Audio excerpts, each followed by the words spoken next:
चित्तौड़गढ़ राजस्थान का ये शहर इतिहास का एक ऐसा पहलू समेटे है जिस पर आज भी भारतीयों को गर्व महसूस होता है।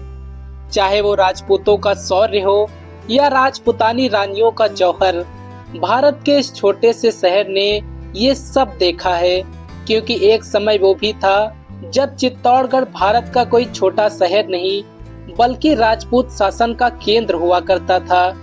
इसके सबूत आज भी हमें चित्तौड़गढ़ दुर्ग महल एवं विजय स्तंभ के रूप में देखने को मिलते हैं।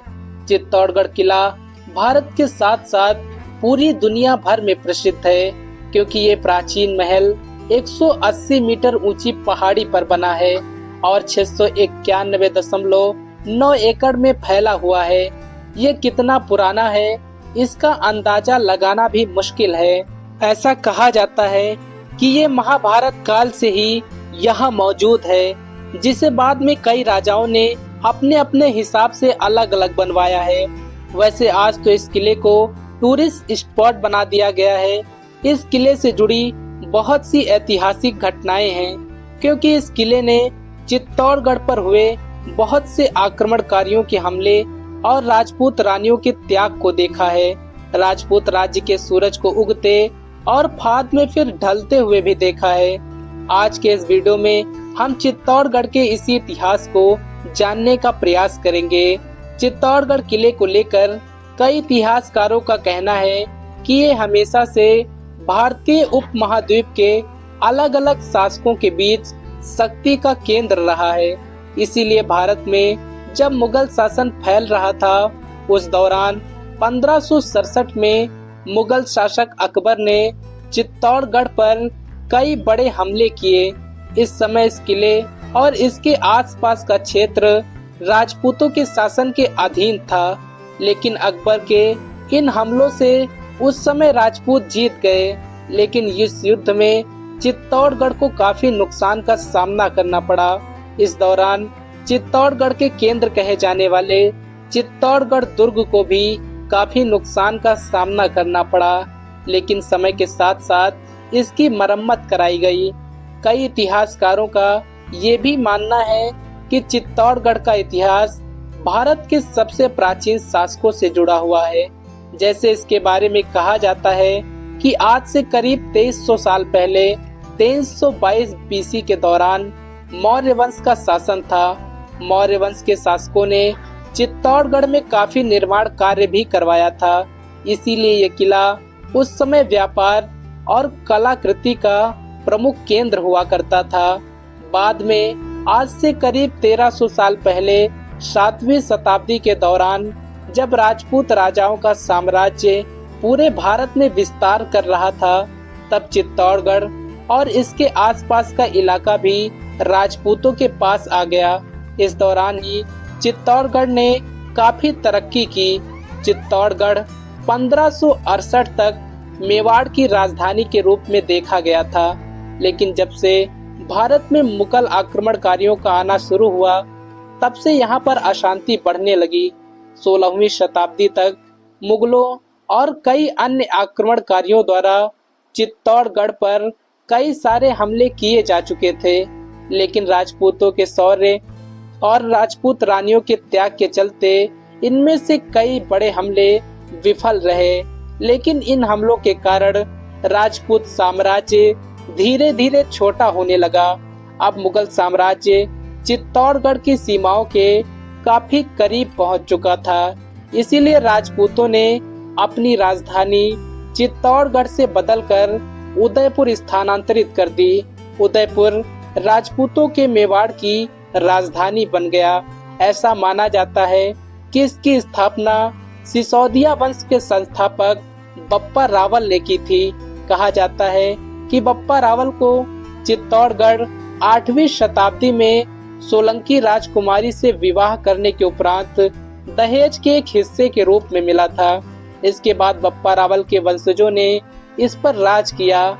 राजपूतों ने 1568 तक चित्तौड़गढ़ पर राज किया, लेकिन इसके बाद मुगलों के बड़े हमलों में राजपूतों की बड़ी हार के बाद पूरे मेवाड़ राज्य और चित्तौड़गढ़ पर मुगलों ने अपना अधिकार कर लिया।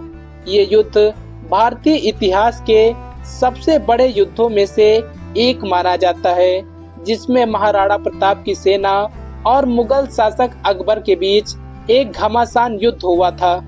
युद्ध में हारने के बाद राजपूती सैनिकों के लगभग 16,000 महिलाओं ने और उनके बच्चों ने जौहर कर लिया था।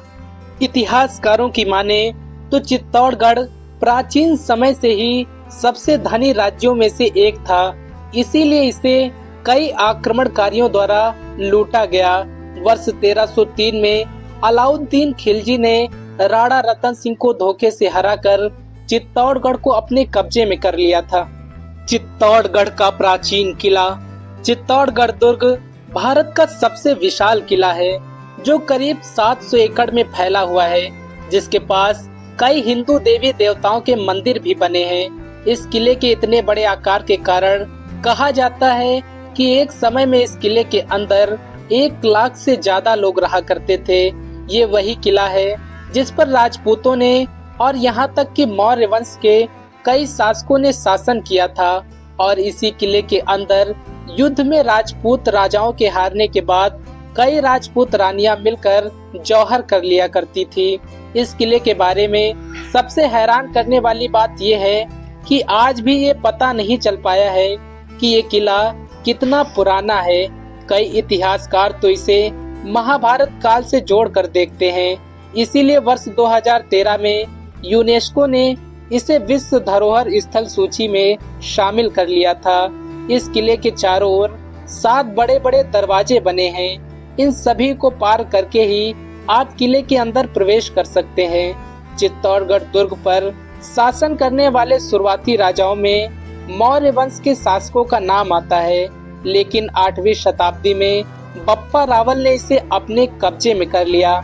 इस किले का ज्यादातर जिक्र इस पर होने वाले हमलों के लिए किया जाता है। अधिक संपत्ति होने के कारण यहाँ कई बार हमले होते रहते थे। चित्तौड़गढ़ साम्राज्य का ज्यादातर धन इसी चित्तौड़गढ़ दुर्ग में रखा जाता था। 180 मीटर ऊंची पहाड़ी पर स्थित इस किले में कई ऐतिहासिक स्तंभ और कई प्राचीन मंदिर बने हैं, जहां एक प्रसिद्ध मंदिर महावीर स्वामी का मंदिर भी है। इस किले का निर्माण किसने और कब करवाया, इसके बारे में कोई सटीक जानकारी तो नहीं है, लेकिन कई इतिहासकारों का ये मानना है कि इसका निर्माण 7वीं शताब्दी में मौर्य वंश के शासक चित्रांगदा मौर्य ने करवाया था। चित्तौड़गढ़ विजय स्तंभ। ये स्तंभ काफी प्रसिद्ध है। ये स्तंभ 122 फीट ऊंचा है। इसमें कुल 157 सीढ़ियां हैं। 157 सीढ़ियां चढ़ने के बाद जब आप इसके ऊपर पहुंचते हैं तो आपको चित्तौड़गढ़ दुर्ग का एक अलग ही नजारा देखने को मिलता है। इस विजय स्तंभ के निर्माण के पीछे भी एक रोचक कहानी है। कहा जाता है कि यहाँ पर राज करने वाले राजपूत शासकों ने अपनी हर एक जीत के बाद चित्तौड़गढ़ में अनेक विजय स्तंभों और कई प्रतीक चिन्हों का निर्माण किया। 14वीं शताब्दी में मुहम्मद शाह द्वारा चित्तौड़गढ़ दुर्ग पर हुए हमले को राणा कुंभा ने विफल कर दिया था, और इस विजय के बाद ही इस विजय स्तंभ का निर्माण करवाया गया था। चित्तौड़गढ़ का जौहर। जब जब राजपूत राजा युद्ध में पराजित होते थे, तब उनकी राजपूत रानियां अपनी आन बान शान की रक्षा के लिए जौहर करके अपने प्राणों को त्याग देती थी। राजपूती वीरांगनाओं का ये बलिदान इतिहास में हमेशा अतुलनीय रहेगा। सबसे पहले जब सन 1303 में अलाउद्दीन खिलजी ने चित्तौड़गढ़ पर आक्रमण किया था, तब रानी पद्मिनी के नेतृत्व में 16,000 दासियों के साथ रानी पद्मिनी ने जौहर कुंड में कूदकर जौहर कर लिया था। इन्होंने विजय स्तंभ के पास ही जीवित समाधि ले ली थी। इसके बाद 1537 ईस्वी में रानी कर्णवती ने भी 13,000 दासियों के साथ यहाँ जौहर कर लिया था। दोस्तों, आपको ये जानकारी कैसी लगी कमेंट बॉक्स में जरूर बताएं। तब तक के लिए मैं दिव्य रघुवंशी आप सभी से विदा लेता हूँ। मिलता हूँ कल एक नई वीडियो के साथ। नमस्कार, जय हिंद, वंदे मातरम, जय श्री केदार।